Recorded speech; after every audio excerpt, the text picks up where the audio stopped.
kicked out my wife and stepdaughter after they tried to exclude my son from our family. I never thought I'd be posting something like this, but here I am. I've been married to my wife, Kelly, for 8 years. I thought we had a solid relationship, a good partnership. She had one daughter from a previous marriage, Ava, and I had one son, Liam, who's 10. From the moment we said, I do, I've done everything in my power to provide a good life for all of us. I'm the one footing the bill for the house, the cars, the vacations, and basically everything else. And yet, somehow, Kelly has managed to repay me by treating my son like he's a guest in his own home. We live in a 3-bedroom house. Ava, who just turned 11, has her own room, a room I insisted on decorating for her, by the way. Liam also has his own room, and Kelly and I share the master bedroom. From the outside, it probably looks like a pretty functional setup, but inside these walls, there's a divide that keeps growing wider and more impossible to ignore. Ava is, well, she's a mini version of her mom. She's entitled and spoiled, though not in an outright malicious way. She doesn't bully Liam outright, but she always makes it clear that she's the princess of the house. Kelly is a different story. From the very beginning, it's like she decided that Liam was my kid and not her responsibility. She barely speaks to him unless she has to. If he's upset or hurt, she's indifferent. It's not just that she doesn't go out of her way to spend time with him. It's that she actively avoids doing so. All her focus is on Ava. Her parties, her needs, her whims. Liam? He's an afterthought. At first, I told myself it was just an adjustment period. Blending families is hard, right? I figured she needed time to bond with Liam. But 8 years later, how much time does someone need? If anything, it's gotten worse. It's like she's built a wall between herself and Liam, and she's determined to keep it standing. And Liam, bless him, he's a good kid. He's kind and polite, always willing to help out. He's been through so much already, losing his mom 2 years before Kelly and I got married. He's always been hopeful that Kelly would be the mother figure he's been missing. But the way she treats him, it's like a knife to the heart. I see it in his eyes, the way he looks at her, hoping for a shred of affection or acknowledgement, only to be met with indifference or worse, annoyance. I wasn't stupid not to notice, but I kept giving her a chance. When Kelly would leave Liam out of family activities, I told myself it might be just a coincidence. When she ignored his achievements while praising Ava for the smallest things, I chalked it up to her being busy or distracted. But now, looking back, I see it for what it was, a pattern. A clear and deliberate pattern of exclusion. I've tried to talk to her about it over the years, but it always turns into a fight. She accuses me of being overprotective or overreacting. She insists that she treats both kids equally, even when it's blatantly untrue. I've even tried family counseling, but she refused to participate, claiming that I was the one with the problem, not her. The divide in our house has become unbearable. Ava walks around like she owns the place, and Kelly enables her every whim. Meanwhile, Liam tiptoes around, trying not to upset anyone, trying to find his place in a home that doesn't feel like his own. There was one moment that stands out in my mind, a moment that made me realize just how bad things had gotten. It was a Saturday morning, and I was working in the garage. Liam came out to show me a drawing he'd been working on. He's got a talent for art, something he's really passionate about. He was so excited, beaming as he handed me the paper. "This is amazing, buddy," I said, genuinely impressed. "Let's show Kelly." We went inside, and Liam proudly held up his drawing. "Look what I made, Kelly," he said, his eyes shining with hope. She barely glanced at it. "That's nice, Liam," she said, her tone flat. Then she turned back to Ava, who was whining about wanting a snack. "What do you want, sweetheart?" she cooed, completely ignoring Liam. The way his face fell, I'll never forget it. It was like watching a balloon deflate. He walked away quietly, mumbling something about going back to his room. I stood there, stunned, angry, and heartbroken all at once. I wanted to scream at Kelly, to shake her and make her see what she was doing. But I didn't. I just stood there, frozen, as the realization hit me. This wasn't going to change. Now, every time I see Liam retreat to his room or look at Kelly with that mix of hope and disappointment, I feel a knot in my stomach. He deserves better. He deserves to feel loved and valued in his own home. And if Kelly isn't willing to step up and be the mother he needs, then I'll have to figure out another way to give him the life he deserves. This is our reality, a blended family that looks perfect only from the outside. I'm sharing this because I need to get it off my chest, and maybe someone out there has been through something similar. Maybe someone has advice or words of wisdom. Because right now, I feel like I'm failing my son, and that's a pain I wouldn't wish on anyone. Update. The breaking point came last weekend. It was Ava's 11th birthday, and Kelly went all out. She decorated the backyard with balloons and streamers, hired a clown, and got a custom cake with Ava's favorite cartoon characters on it. The whole setup screamed over the top, but I went along with it. Ava was excited, and I thought it might be a good opportunity for everyone to bond, or at least pretend to. Liam was looking forward to the party too. He had saved up his allowance to buy Ava a small gift, something she'd mentioned wanting weeks ago. He even made her a handmade card, spending hours drawing and coloring it. When he showed it to me before the party, he was practically glowing with pride. "Do you think she'll like it?" he asked, his eyes wide with hope. "She'll love it," I assured him. "It's thoughtful and personal. She'll see how much effort you put into it." The party started off well enough. The kids played games, chased each other around the yard, and laughed like only kids can. Liam tried his best to join in, even though he's naturally a bit quieter and more reserved. When it was time for the cake, everyone gathered around the table. The cake was a masterpiece, covered in colorful icing and shaped like Ava's favorite character. The kids oohed and ahed as Kelly lit the candles. I noticed Liam standing off to the side, holding his gift and card. I gave him a little nudge. Go stand next to Ava. Let's get a picture of you two together, I said. He smiled shyly and walked over, standing next to Ava with his gift in hand. Just as the camera was about to snap, Kelly's voice cut through the air. Liam, step out for a second, she said, waving her hand dismissively. I want a picture with just Ava. Liam froze. He looked at me, confused and hurt. His smile faded, and he hesitated for a moment before stepping aside, his head hanging low. My heart sank. I could feel the anger bubbling up inside me, but I tried to keep it in check. After the picture was taken, I walked over to Liam. Hey bud, you okay? I asked softly. He nodded, but I could see the tears welling up in his eyes. He quickly wiped them away and forced a smile. Yeah, I'm fine, he said, his voice barely above a whisper. That was the moment I snapped. I turned to Kelly, who was busy organizing the next activity. What the hell was that? I demanded, my voice louder than I intended. She looked at me like I had 3 heads. What are you talking about? She asked, genuinely confused. Why would you tell Liam to step out of the picture? He's part of this family too, I said, my voice shaking with anger. Kelly rolled her eyes. I just want a picture of Ava. It's her birthday after all. What's the big deal? The big deal is that you made Liam feel excluded. On purpose. I shot back. Do you have any idea how that made him feel? You're overreacting, she said dismissively. He'll be fine. I turned to Liam, who was now standing off to the side, clutching his gift and card. Does he look fine to you? I asked, my voice rising. The tension was palpable. The other parents at the party quickly averted their eyes, pretending not to notice the argument unfolding. Kelly stormed off, muttering something under her breath, and I stayed with Liam, trying to comfort him. The party continued, but the damage was done. Liam's mood was ruined, and so was mine. Later that night, after the kids were in bed, I confronted Kelly again. You're driving a wedge in this family, I told her. Her response was as cold as ever. I'm already doing enough by letting him live here. Don't ask me to do more. I couldn't believe what I was hearing. Letting him live here? As if he were some unwelcome guest. My blood boiled, but I forced myself to stay calm. This is his home, Kelly. I think you've forgotten that, I said firmly. And if you can't treat him like he belongs here, then maybe this isn't going to work. She didn't respond, but the look on her face said it all. The divide in our family had never felt wider, and I knew something had to change soon. The fight didn't end with Ava's party. If anything, it ignited a fuse that had been smoldering for years. For the next few days, Kelly and I barely spoke. The tension in the house was suffocating. Even Ava, who usually thrived on being the center of attention, seemed uneasy. But Liam just kept his head down and stayed out of the way, as if he were used to being collateral damage. It was a Thursday evening when everything boiled over. I came home from work, exhausted but determined to address what had happened. Kelly was in the kitchen, scrolling on her phone, while Ava sat at the table doing homework. Liam was nowhere to be seen, probably hiding in his room like usual. We need to talk, I said, setting my bag down. Kelly didn't even look up. About what? She asked, her tone clipped. About Liam. About the way you treat him. That got her attention. She put her phone down and crossed her arms, leaning against the counter. What now? I thought we already had this conversation. No, we didn't, I said, my voice steady but firm. We had a fight. There's a difference. And I'm not letting this go. Ava glanced up from her homework, sensing the brewing storm, but Kelly waved her off. Go to your room, Ava, she said. Ava didn't argue, grabbing her books and retreating upstairs. Once we were alone, I took a deep breath and began. Liam's a good kid. He's kind, he's respectful, and he's done nothing but try to be part of this family. But you shut him out from day one, and I'm done pretending it's okay. Kelly rolled her eyes. Oh, please don't make me the villain here. I've done plenty for him. Like what? I shouted. Ignoring him? Treating him like a burden? Letting Ava walk all over him? That's not being a stepmom. That's being a bully. Her face flushed with anger. How dare you call me a bully? I've done everything I can to make this work, but he's not my kid. He's your responsibility, not mine. And Ava's not mine, I said, my voice rising. But I've treated her like she is. I provided for her, supported her, loved her. Why can't you do the same for Liam? Because it's different, she snapped. Ava's my daughter. Liam, he's just your son. Her words hit me. Just your son. As if he were some outsider, an unwelcome guest in his own home. I stared at her, my hands shaking with anger. Do you even hear yourself right now? I asked, my voice low and trembling. You're not just hurting him. You're hurting us, this family. And if you can't see that, then maybe you don't belong here either. Her eyes widened, and for a moment, I thought she might actually apologize. But instead, she doubled down. You're unbelievable. I put up with so much from you and Liam, and now you're threatening to kick me out? Fine. Maybe I should leave. Maybe you and your precious son would be better off without me. The words hung in the air like a toxic cloud. I didn't respond. I turned and walked away, heading upstairs to check on Liam. He was sitting on his bed, headphones on, sketching in his notebook.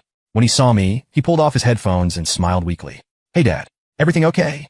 I sat down next to him, my chest tight with guilt and sadness. I'm working on it, bud, I said, ruffling his hair. I promise. The next morning, I decided I needed solid evidence before making any serious decisions.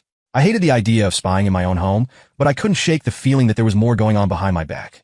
The tension in the house, the way Liam seemed to retreat into himself more every day, it all pointed to something deeper than what I had already seen. I needed to know the truth, not just for my own clarity, but for Liam's sake. The truth would also help me in the divorce process that I'm now seriously considering. So, I ordered a couple of discreet cameras online, the kind small enough to blend into the background without drawing attention. They arrived 2 days later, and I spent the evening carefully installing them in common areas. The living room, the kitchen, and most importantly, Liam's room. I took extra care to position them where they would capture the interactions without invading anyone's privacy unnecessarily. For the next week, I reviewed the footage every night after everyone went to bed. At first, the recordings didn't show anything unusual. Liam mostly stayed in his room, reading or sketching. Kelly and Ava went about their routines, and there were no outright conflicts. For a moment, I began to doubt myself, wondering if I was being paranoid or overreacting. But something deep inside told me my doubts were true. Then, on the third day, I found it. The footage began innocuously enough. Liam was in the living room, sitting quietly on the couch with a book in his hands. Ava entered the frame, her posture immediately exuding entitlement. She walked straight up to Liam and snatched the book from his hands without a word. Liam looked up at her, startled, and reached out to take it back. "This isn't your house," Ava hissed, her voice dripping with disdain. "Stop acting like you belong here." She tossed the book across the room, and Liam froze, his face a mixture of confusion and hurt. He got up slowly and walked over to retrieve the book, but before he could pick it up, Kelly entered the room. She looked at the scene, saw Liam reaching for the book, and said coldly, "Leave it, Liam. You don't need to cause trouble." Liam's shoulders slumped, and he turned away without a word. Kelly didn't even glance at Ava, who was smirking triumphantly. My hands clenched in a fist as I watched the scene unfold. This wasn't a misunderstanding or a one-time slip. This was calculated exclusion, and it was coming from both of them. The next incident occurred in the kitchen. Liam had bought a few snacks with his allowance, and had neatly stored them in a corner of the pantry. The footage showed Ava rummaging through the pantry, pulling out Liam's snacks and tearing open a bag of chips. Moments later, Liam walked into the kitchen and saw her. He approached her hesitantly, his voice polite but firm. "Ava, those are my snacks. Can you please not eat them?" he asked. Ava's response was immediate and dismissive. "Mom says I can have whatever I want. You don't get to tell me anything." Kelly entered the frame seconds later, holding her phone. She glanced at the scene, her expression indifferent. Ava looked at her and smirked, as if seeking backup. Kelly chuckled and said, "Don't be so selfish, Liam. Sharing won't kill you." Liam looked down, visibly trying to hold back his frustration. He turned and left the kitchen without another word. Ava continued eating, her smugness almost unbearable to watch. My heart broke for Liam, his kindness, his willingness to be respectful, all dismissed like they meant nothing. But the worst moment came the following day. Liam had a favorite hoodie, one that his late mother had given him. It was worn but cherished, a tangible connection to her memory. The footage showed Ava using the hoodie to clean up a spill on the floor. Liam walked into the living room and froze when he saw what she was doing. "Ava, stop," he pleaded, his voice cracking with emotion. "That's my hoodie. It's really important to me." Ava looked at him and laughed. "It's just a stupid hoodie. Get over it." Liam rushed forward to take the hoodie from her, but before he could, Kelly appeared. She surveyed the scene, her lips curving into a faint smirk. "Maybe if you didn't leave your things lying around, this wouldn't happen," she said, her tone cold and mocking. Liam clutched the hoodie to his chest, tears welling up in his eyes as he turned to walk away. Kelly grabbed his arm roughly. "I told you to stop whining, didn't I?" she snapped. "Go to your room before I make you regret it." Liam winced, his small frame recoiling from her grip. He nodded silently and retreated to his room, his shoulders shaking as he clutched the ruined hoodie. Ava's giggles echoed in the background as Kelly turned away, unconcerned. Watching that footage felt like a punch in the face. I had known that things were bad, but this was abuse, plain and simple. The realization was almost too much to bear. That night, I sat in the dark, replaying the scenes in my head. The evidence was undeniable, but so was the pain. I made up my mind. I'm going through with a divorce. This isn't a healthy family for either my son or me, and I need to take action immediately. Update. Hey everyone, it's been a while since my last post, and I've been meaning to update you. Things have escalated, and honestly, I took a long, hard look at the situation with Kelly and Ava, and I realized I couldn't wait any longer to act. So here's what happened. The day I confronted Kelly with the videos was one of the hardest and most liberating moments of my life. I waited until Liam was at school, and Ava was out with a friend. Kelly was in the living room, scrolling on her phone like nothing was wrong. My heart was pounding, but I knew I had to stay calm and stick to the facts. "Kelly," I started, holding the folder where I'd printed screenshots from the footage. "We need to talk. Now." She looked up annoyed. "Can it wait? I'm in the middle of something." "No," I said firmly, sitting down across from her. "It can't." I handed her the folder, and she opened it reluctantly. As she flipped through the screenshots, Ava snatching Liam's book, her mocking him about the snacks, and the incident with the hoodie. Her expression barely changed. When she got to the part where she grabbed Liam's arm and snapped at him, she tossed the folder onto the coffee table. "So what's your point?" she said, crossing her arms. I stared at her, stunned. "My point? Kelly, this is abuse. You and Ava have been treating Liam like an outsider, like he doesn't even belong in his own home. This isn't just favoritism, it's cruelty." She rolled her eyes. "Oh, don't be so dramatic. Kids fight all the time. Liam needs to toughen up. And if you're upset about me disciplining him, maybe you should step up more as a parent." I couldn't believe what I was hearing. Disciplining him? Kelly, you were mocking him, encouraging Ava to humiliate him. You laughed when she used his late mother's hoodie to clean a spill. Do you even hear yourself right now? I didn't wait to even hear her answer. That was it. That was the moment I knew there was no saving this. Any lingering hope I had that she could change, that she cared about this family, evaporated. I stood up, my hands shaking with anger. "You're done here, Kelly," I said, my voice cold. "You and Ava need to pack your things and leave. Today." She laughed, as if I had just told a joke. "Excuse me? You're kicking us out of my house?" "My house," I corrected her. "I pay the mortgage, the bills, everything. And after what you've done to Liam, you don't deserve to live here." Her expression shifted, her entitlement turning into fury. "You can't just kick us out. Where are we supposed to go?" "That's not my problem," I said. "I'll give you a week to figure it out, but you're not staying here any longer. I've already contacted a lawyer. I'm filing for divorce." She stood up, shouting at me about how unfair I was being, how she'd sacrificed so much for this family. I didn't engage. I just repeated myself. "You have a week. Pack your things. Update." Hey everyone, I'm back with another update. I've been meaning to write this for a while, but life has been chaotic since I started the divorce process. Honestly, I thought kicking Kelly and Ava out of the house would be the hardest part, but I was wrong. The real fight started when the paperwork hit her hands. After Kelly moved out, I filed for divorce immediately. My lawyer helped me outline everything, the finances, custody of the house, and of course ensuring Liam's safety was the top priority. I had hoped Kelly would take the hint and move on quietly. We both knew the relationship was irreparably broken, but instead, she came back swinging, and not in a good way. The first inkling of trouble came when I got served with her response to the divorce petition. Kelly was demanding half of everything: the house, the savings, the cars, even a portion of my retirement fund. She also claimed she was entitled to spousal support because she had sacrificed so much to be in this marriage. I almost laughed when I read it. Sacrificed? All I could think about was the evidence I had of her mistreatment of Liam. If anyone had sacrificed anything, it was my son. But Kelly wasn't done. She lawyered up with someone who clearly knew how to play dirty. They started making accusations, claiming I was an absentee father and that Kelly had been the primary caregiver for both kids. It was absurd. She'd never cared for Liam, and Ava had been her priority since day one. But in divorce court, accusations like that can stick if you don't have solid evidence to refute them. That's when I remembered the videos. My lawyer was thrilled when I told her about the footage. She said it could be a game changer, but we had to present it carefully. The recording showed not only Kelly's indifference but also her outright cruelty toward Liam. They captured the bullying and Kelly's enabling behavior, as well as the heartbreaking moment where Kelly grabbed Liam's arm and threatened him. When Kelly's lawyer saw that we intended to use the footage, they tried to argue that the recordings were an invasion of privacy. But my lawyer shut that down quickly, citing that the cameras were placed in common areas, not private spaces, and were installed for Liam's safety. The judge allowed the evidence, and suddenly Kelly's narrative started falling apart. The courtroom was tense when the videos were played. I'll never forget the look on Kelly's face as the footage rolled. She shifted uncomfortably in her seat, her usual smugness replaced with unease. Her lawyer tried to downplay it, arguing that it was out of context and that Kelly was just disciplining Liam. But there was no way to sugarcoat the way she laughed when Ava humiliated him or how coldly she dismissed his pleas. The judge didn't buy it. In fact, they seemed disgusted by what they saw. I could feel the tide turning in my favor. Kelly didn't take it well. After that hearing, she doubled down on making my life as difficult as possible. She started spreading rumors, telling anyone who would listen that I was the abusive one and that I had brainwashed Liam against her. Some of her family members even reached out to me, accusing me of being heartless for breaking up the family. It was infuriating, but I kept my head down and focused on the legal process. The financial battle was the next hurdle. Kelly was still pushing for half of everything, despite the fact that she had never contributed financially to the household. Her lawyer argued that she deserved spousal support because she had been dependent on me during our marriage. My lawyer countered with the videos, showing that Kelly's behavior had contributed to the breakdown of the marriage and that she had failed to fulfill even the basic duties of a partner and stepmother. The judge sided with me on most counts. Kelly didn't get the house or the majority of our savings. She walked away with a smaller settlement than she had demanded and no spousal support. The court recognized that her behavior toward Liam was not only harmful, but also a significant factor in the divorce. For the first time in years, I felt like someone was truly in my corner. But the best part? Liam is safe now. The court granted me full custody of him, which means Kelly has no legal claim to him or the house. That was my biggest fear, that she would somehow try to use Liam as leverage, even though she had never cared about him. Now, she can't hurt him anymore. Thank you to everyone who encouraged me to take that first step.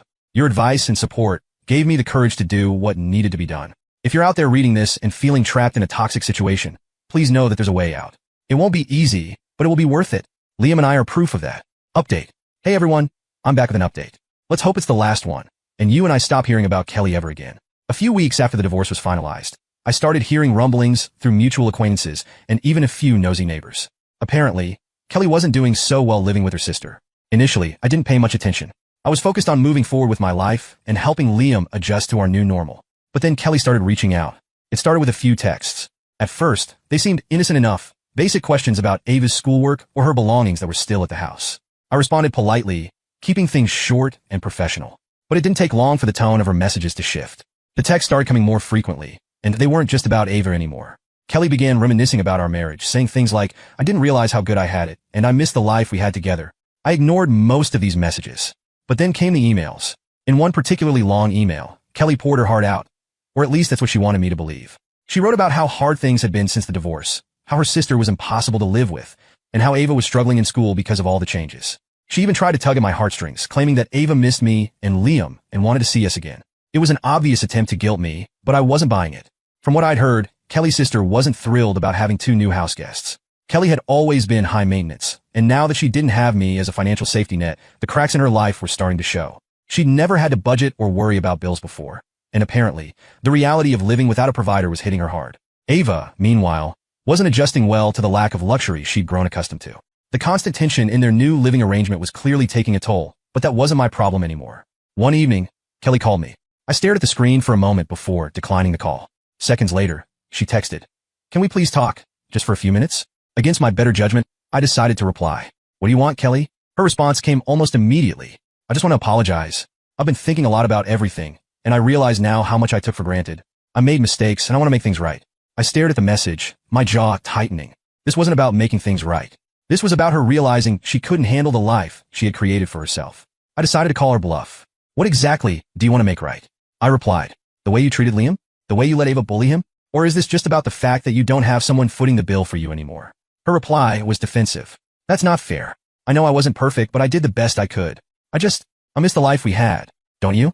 I didn't even bother responding. Instead, I blocked her number.